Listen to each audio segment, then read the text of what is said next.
the Lightning Process podcast. Using the tools of the mind-body connection for health and happiness.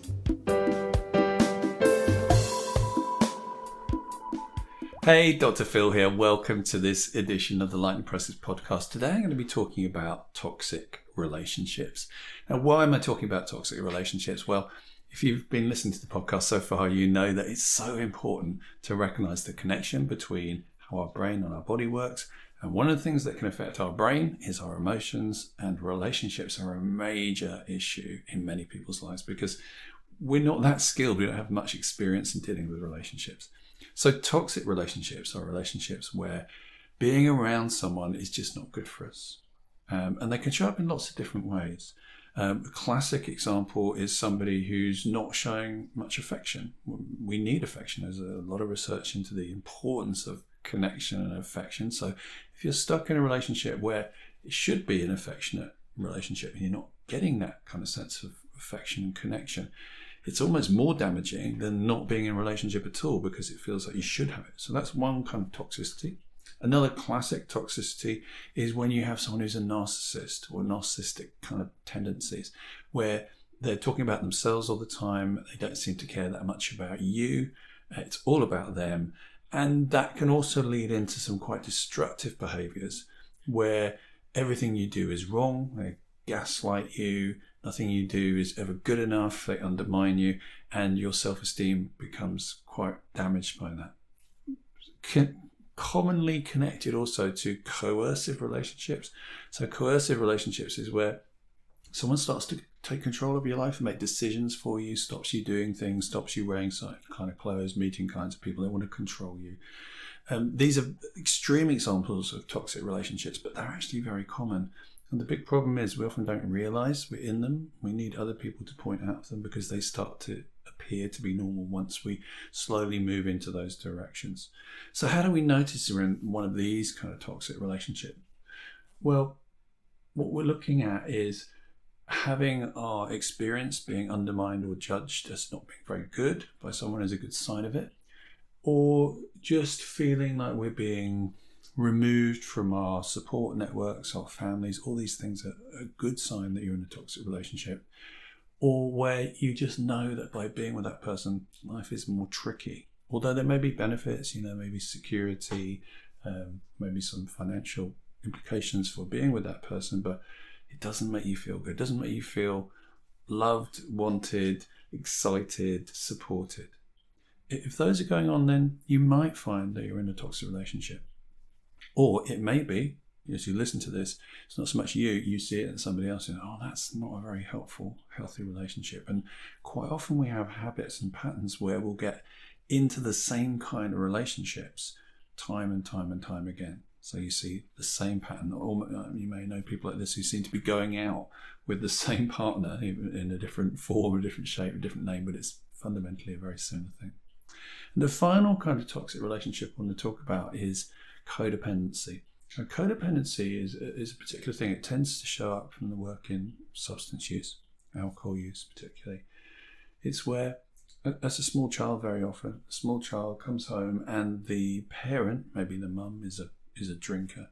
And when they come home, they realise, first thing I need to do when I get home is I need to check on mum.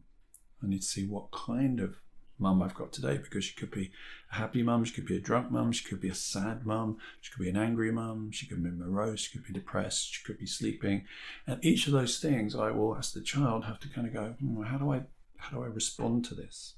So my behaviours are dependent on the other person. This is the classic thing with codependency, where your emotional state is always about how is somebody else, seeing how somebody else is before choosing how you respond. So it's called codependency because your state is dependent on somebody else's state. So if mum is excited, you'll play. If mum is angry, you'll be quiet. So you change your behavior around somebody else. And the other thing we know is, if you've ever been in any situation like this, we know these people can flip. They tend to be volatile. And so if mum is happy, we can play with her, but we've always got a little eye on, is she going to change? So we're aware. And what this tends to do is increases our awareness, increases our empathy and awareness of other people, which is a good thing, but it also increases our kind of state of anxiety and arousal and makes us forget about what's right for us. We spend too much time thinking about what's right for other people. Now, it doesn't have to be when you're young. It doesn't have to be an alcoholic parent. It can just be anybody in your past. It could be a friend, a teacher, it could even be social media.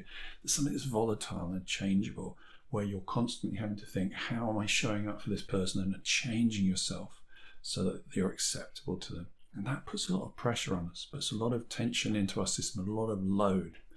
And does it cause health issues? Yeah, it does actually.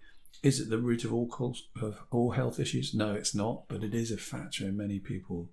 We find with the lightning process, probably about 70% of people have something like this in their past, some really quite volatile person in their past that has set up a level of stress in their nervous system that's not helpful. And if you look at previous podcasts where I talk about stress, we identify all the factors that stress affects your body in a negative way.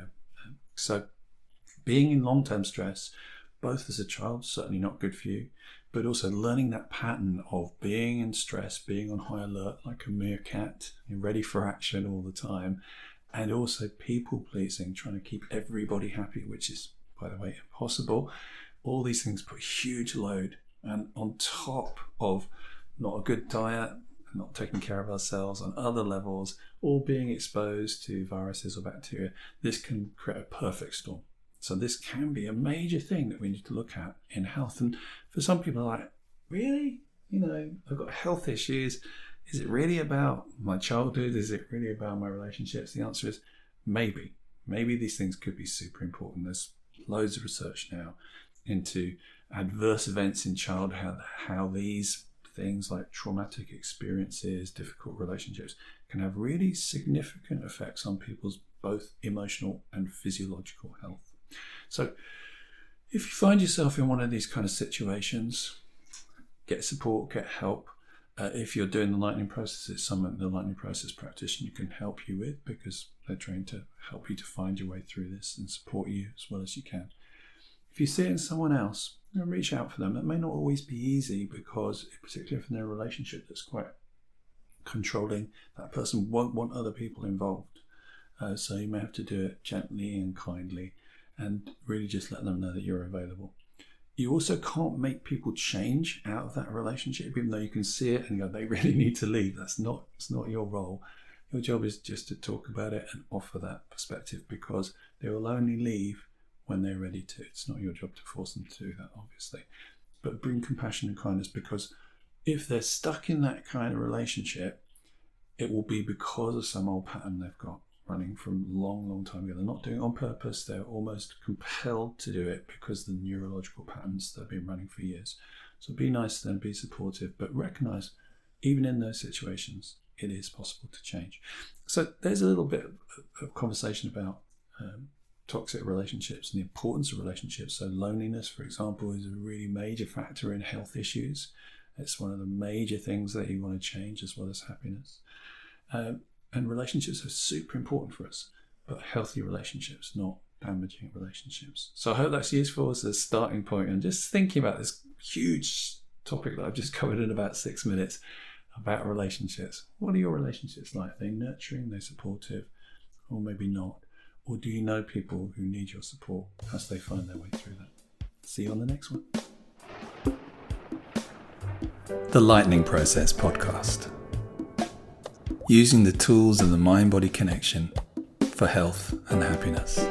If you'd like to know more, please visit us at lightningprocess.co.uk.